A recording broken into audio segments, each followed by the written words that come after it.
সন্ধেবেলায় দাদা দেখি বানাচ্ছে ছোলা মাখা, তাই আমি ভাবলাম চলো রেসিপিটা তোমাদের সঙ্গেও শেয়ার করা যাক। আর ছোলা মাখার জন্য সেদ্ধ ছোলা, এখানে রয়েছে শসা, টমেটো, ধনিয়া পাতা, আর রয়েছে সেদ্ধ লঙ্কা আর কাঁচা লঙ্কা।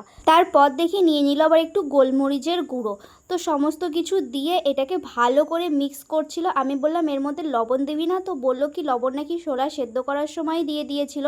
তারপর দাদা টেস্ট করে দেখলো যে লবণটা একটু কম হয়েছিল, তাই আবার একটু লবণ নিয়ে সেটাকে ছোলার ওপর দিয়ে ছিটিয়ে দিল আর সমস্ত কিছু একসাথে মিশিয়ে নিল। তারপর দাদা আবারও টেস্ট করে দেখলো যে না এবারে ঠিকঠাক আছে। তো খেয়ে দিয়ে ও তো বললো বেশ সুন্দর টেস্টি হয়েছে।